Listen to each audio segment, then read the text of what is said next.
There are moments in history that need no thunder, only silence. That man, a Greek hero, the slayer of Chimera, the rider of Pegasus, who soared across mountains, was falling. No call from Olympus, no thunderbolt from Zeus, only the cold wind and an indifferent sky. That silence was the heaviest punishment of all. Today I will take you through the journey of Bellerophon, from radiant glory to the darkest abyss. A story that is not only an epic, but also a mirror that reveals the face of arrogance, the very thing that lifted him up and then let go. Before his name echoed through Greece, Bellerophon was called Hipponos, Prince of Corinth. His father, Glaucus, ruled a wealthy city, but it was his grandfather's shadow that loomed the largest, Sisyphus, the trickster who chained death, deceived Zeus, and was condemned to roll a boulder for eternity. The Greeks believed blood was prophecy, cunning, endurance, and the audacity to challenge the divine order. Some accounts even claimed that Bellerophon's true father was Poseidon, which would explain his strange destiny, bound to the winged horse that would change his fate. Pegasus. From birth, Bellerophon carried two legacies: nobility and the suspicion of the gods. In a hunt, or perhaps a quarrel, the sources differ. Hipponos killed a man named Bellerus. Whether accident or anger, spilled blood demanded purification. He left his homeland. From then on, a new name clung to him like a curse: Bellerophon, the slayer of Belarus. A name, both burden and spark. If fate had branded him, would he carve it into glory or into a scar? Bellerophon sought purification at the court of King Protus. This ritual was not just to cleanse a name. It restored a sinner to divine order, so the gods would look away. But in a palace, words can become daggers. The queen, in some versions called Steniboa or Antea, fell in love with him. When rejected, she accused him. He tried to seduce me. Protus was trapped. To kill a guest violated Xenia, the sacred law of hospitality protected by Zeus himself. But to ignore his wife's words would cost him his honor. So he chose a third path. He sent Bellerophon to King Iobates of Lycia, bearing a sealed letter. Inside was just one chilling line: "Kill the man who carries this."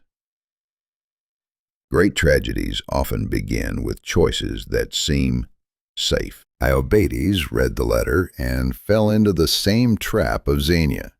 He could not kill a guest, so instead he gave Bellerophon a task from which no one returned: to slay the Chimera, a monster of fusion, a lion in front, a goat sprouting from its back, a serpent tail dripping venom. It breathed fire, fields turned to ash, soldiers vanished without a trace. To survive, Bellerophon needed a third dimension, and this is where legend opened its wings. Some say Athena came to him in a dream, handing him a golden bridle. Bellerophon found Pegasus at the spring of Peiron, where the winged horse drank. He approached slowly, whispering, breathing evenly. The golden bridle touched the white mane. No struggle. Pegasus bowed his head in acceptance. From that moment, a mortal and a creature born from Medusa's blood were bound by one purpose: to rise above, to survive. The Chimera roared, fire licked the heavens, Pegasus veered, the flames missed by a blade's edge. Arrows and spears rained, but the beast's hide would not yield. This was not a fight to wear down. It had to end in one stroke. Bellerophon forged a spear tipped with lead. He baited fire with fire. Pegasus dove. Heat seared his face. At the brink of death, Pegasus tilted his wings, and Bellerophon drove the spear straight into the lion's throat. The heat melted the lead. It poured down the monster's gullet like molten lava, summoned by its own fire. Chimera screamed, 3 heads writhing, and collapsed. Some victories are written not by brute force, but by wit against fury. This was one of them. Iobus hid his shock behind a smile. If the gods had spared him once, perhaps the second time they would grow weary. He sent Bellerophon against the Solymi, fierce as Lycia's mountains, but they shattered under aerial strikes. Then the Amazons, their shield formations as perfect as art, but broken by Pegasus' lightning turns. Finally, Iobus cast aside subtlety, an ambush with his finest warriors. But time itself now stood with the Skyrider. Pegasus mapped the battlefield from above. Bellerophon struck where the veins lay exposed. When the last sword clattered to the ground, Iobus knew he no longer faced a mere mortal. Iobates yielded, giving his daughter's hand and placing Bellerophon beside his throne. From fugitive, he became pillar of a kingdom. His name rang like trumpets, the rider of Pegasus, the slayer of Chimera.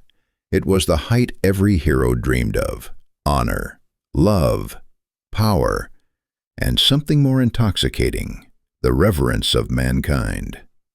But from the summit, the abyss is hard to see, and the abyss is always there. The Greeks had a word, hubris. Not mere confidence, but the delusion that mortals deserve to walk among gods. After endless victories, Bellerophon believed divine gifts were guarantees of immortality. He had slain monsters, crushed armies, and survived the snares of kings. Why, then, was Olympus still closed? Once born, that question does not sleep easily. Have you ever stood amid applause and thought, maybe I can fly? That morning he carried no spear, no shield. This was not a hunt, nor a king's order. It was the choice of a heart. Pegasus lifted him from the meadow. Cities shrank to dots, rivers to silver threads. Air grew thin and cold. Some say Zeus sent a gadfly to sting Pegasus. Others whisper the winged horse himself, wiser than his master, faltered at the edge of heaven.